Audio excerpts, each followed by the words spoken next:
itu dan menemukan Candi Tikus itu ternyata terpendam sedalam 2 meter sampai 3 meter, sehingga kemudian Belanda merekomendasikan agar kemudian bencana banjir ini, banjir bandang, tidak kemudian menimbulkan kerusakan yang parah.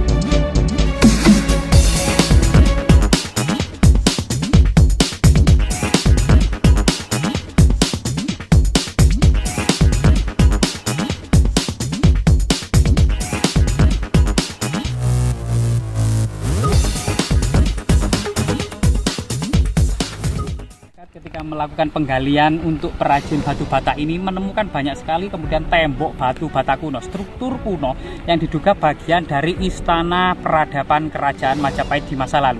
Jadi kota Trowulan saat ini memang menjadi destinasi pusat semacam cagar budaya tingkat provinsi Jawa Timur, sehingga kemudian sebuah lokasi yang diduga 99 km, jadi 10 km kali 9 km persegi ini ternyata penuh dengan berbagai macam tinggalan artefaktual yang sangat luar biasa seperti ini.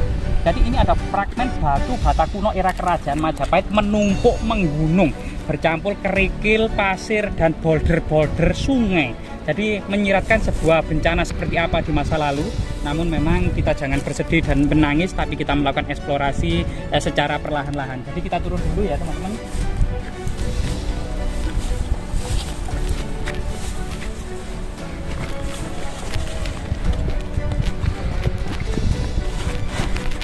Jadi bayangkan ini ya, jadi tanah yang digali oleh masyarakat atau para perajin batu bata ini ternyata penuh dengan fragmentaris dari batu bata kuno, fragmen tembikar ya, dan berbagai macam kerikil pasir tanah aluvial. Inilah yang mengingatkan kita ada semacam bencana banjir bandang di masa lalu, karena Trowulan ini ternyata terletak di sebuah kipas aluvial dari lereng Gunung Anjasmara, Welirang, Arjuna, dan Penanggungan.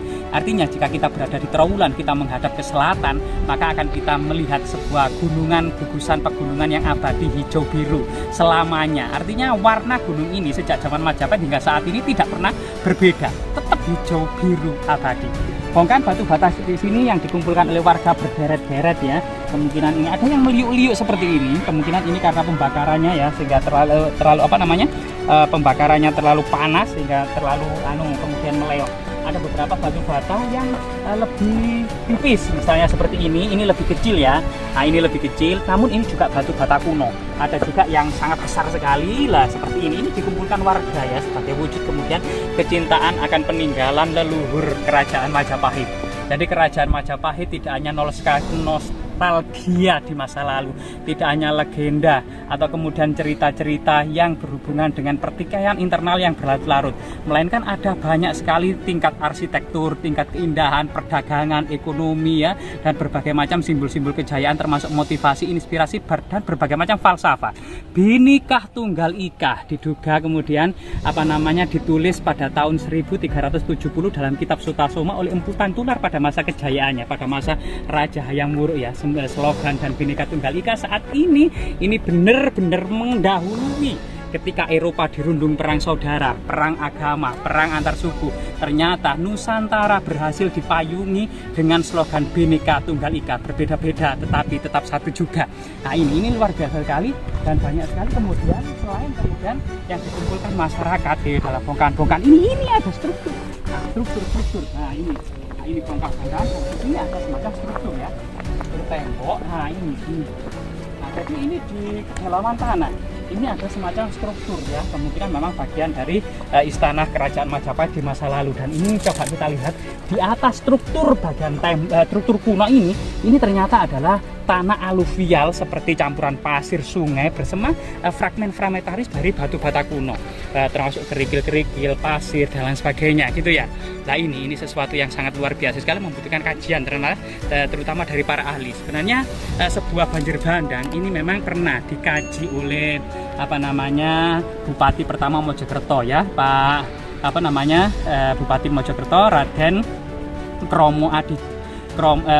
Kromojoyo Adinegoro bersama kemudian Maclean Point gitu ya, juga mengkaji bagaimana kemudian kota Trowulan, dan kemudian ketika ekskavasi yang dilakukan di Candi Tikus itu dan menemukan Candi Tikus itu ternyata terpendam sedalam 2 meter sampai 3 meter, sehingga kemudian Belanda merekomendasikan agar kemudian bencana banjir ini, banjir bandang, tidak kemudian menimbulkan kerusakan yang parah. Maka di lereng-lereng Gunung Anjasmara, Welirang dan Arjuna ini digalakan penanaman pohon jati. Jadi penanaman pohon yang ada di lereng Gunung Anjasmara yang ada di selatan dari ibu kota Majapahit di Trawulan ini sangat penting. Waktu itu dikaji oleh Belanda, sehingga kemudian disinilah kemudian latar belakang kenapa kemudian berbagai macam tinggalan kuno yang ada di Trawulan ini tertutup oleh endapan tanah aluvial bercampur berbagai macam pasir, kerikil, lempung maupun fragmen-fragmen batu bata kuno ya. Nah ini sangat luar biasa sekali. Jika kita lihat struktur yang lainnya misalnya, nah ini coba kita lihat struktur yang lainnya ya. Selain kemudian coba kita lihat batu bata kunonya cukup banyak sekali ya, selain fragmen tembikar kuno ya. Nah ini cukup banyak sekali dan di sini yang dikumpulkan oleh warga ya, di situ coba kita lihat ya. Nah, ini kondisinya seperti ini. Jadi ada semacam tanah aluvial yang setelah stratifikasi ini tidak hanya bencana 1 kali 2 kali, kemungkinan banyak sekali bencana. Nah, dari sini sampai sini ini berbeda dengan lapisan ini gitu ya, dan ini berbeda dengan lapisan ini. Jadi di sini saja ada semacam 3 sampai 4 lapisan yang berbeda yang menandakan sebuah jejak banjir bandang atau bencana yang berbeda-beda dalam rentang waktu yang tertentu kan gitu. Nah, di sini juga ada banyak sekali. Termasuk di sini ya, misalnya akan kita bisa lihat kan, jadi lapisan ini juga berbeda. Lapisan 1 yang paling atas ini ternyata juga penuh dengan fragmentaris dari artefak-artefak kuno. Kemudian lapisan kedua gitu ya, sekitar 20 cm, lapisan pertama 20 cm.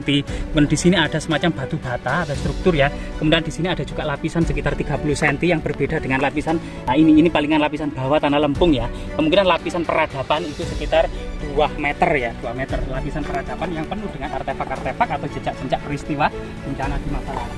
Nah, termasuk di sini kita lihat di dalam tanah ini ternyata ini ada seperti fragmen batu bata kuno yang bersifat fragmentaris yang mengumpul ya, seperti kemudian ambruk di masa lalu gitu ya. Namun kemudian di sini ini masih terlihat struktur itu masih utuh dan tidak berubah. Nah, di sini struktur masih utuh dan tidak berubah.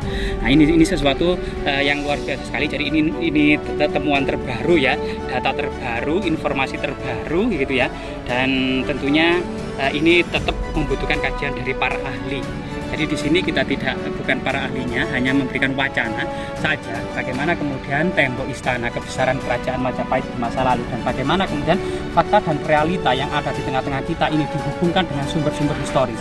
Baik itu prasasti kalau ada, namun tidak banyak prasasti yang memuat informasi tentang istana Majapahit. Namun prasasti-prasasti yang ada itu adalah kemudian banyak sekali yang memuat tentang penetapan Tanah Sima Perdikan. Sedangkan negara Kertagama sangat detail ya, itu berderet-deret perumahan para pejabat tinggi kerajaan Majapahit ya, para pati, tumenggung, demung, kanuruhan, rangga, para pejabat keagamaan, Dharmadaksa Kasogatan, Dharmadaksa Kasaiwan, Menteri Heraji, dan berbagai macam agama kabuyutan itu juga berderet-deret, termasuk pendeta-pendeta utama yang ada di selatan.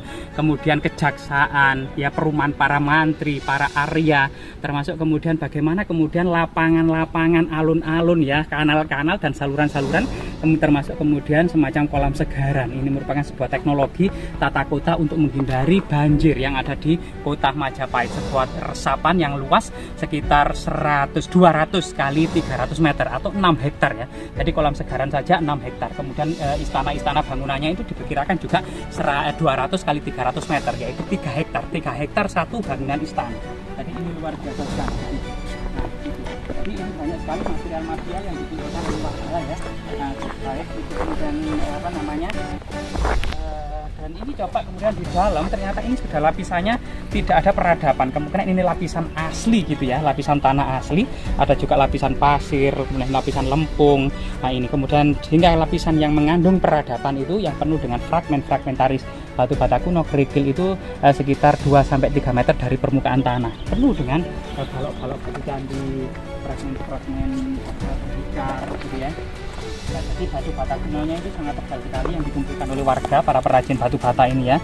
Jadi ketebalannya ini atau bobotnya ini sekitar 5 km atau lebih, sekitar 5-6 km. satu batu 6 kilometer 6 kilogram. Jadi beratnya itu sekitar 4 sampai 6 kilogram ya.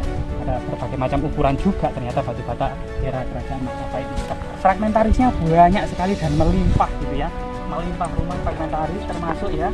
Nah ini yang sangat unik dan sangat aneh itu ya, banyak sekali batu boulder-boulder. Jadi boulder-boulder ini yang bercampur dengan fragmen batu bata kuno ini juga menjadi pertanyaan besar ya. Apakah ini merupakan bagian dari khazanah estetika lantai-lantai pada masa kerajaan Majapahit gitu ya. Sebagaimana kemudian situs Kumiter bagian tengah ini penuh dengan batu-batu gundul yang tertata rapi, bahkan ada yang di bawah struktur, ada yang di atas struktur ya. Ini juga menandakan sebuah nilai-nilai estetik pada masa kerajaan-kerajaan Majapahit. Karena memang kerajaan yang memiliki misi besar, yaitu sebuah negeri yang terdiri dari pulau-pulau yang dikelilingi oleh lautan-lautan, sehingga kemudian istana-istana terkadang mencerminkan sebuah alam Nusantara, sebuah istana yang dikelilingi oleh kolam-kolam atau perairan-perairan ya, yang selain kemudian benteng tembok di luar benteng diduga juga ada semacam kolam-kolam yang mengelilinginya. Sehingga kemudian sebagian sejarawan itu kemudian menulis istana-istana Majapahit itu bak seperti sekuntum bunga teratai yang mekar di tengah danau, dan itu banyak berderet-deret. Kalau kemudian kita mengingatkan pada film-film kartun pada masa penyerbuan benteng-benteng atau istana-istana atau kastil-kastil di Eropa, kita akan bisa melihat ya, ada jembatan, ada kastil, ada benteng, dan ada kemudian kolam yang penuh dengan buaya. Nah ini apakah kemudian di kerajaan Majapahit kemudian istana-istana juga dikelilingi kolam-kolam dengan buaya-buaya ya? Nah ini kita juga kurang tahu. Namun ini merupakan bukti historis, bukti autentik dan kredibel bahwasanya Majapahit di masa lalu itu real adanya sebuah fakta. Namun memang karena banyak sekali tinggalan yang tertutup oleh tanah dan satu persatu terungkap oleh masyarakat, para perajin bata misalnya saat ini akan kemudian memberikan dampak bagi perkembangan khazanah, pengetahuan dan keilmuan tentang sejarah kerajaan Majapahit di masa lalu. Semoga bermanfaat.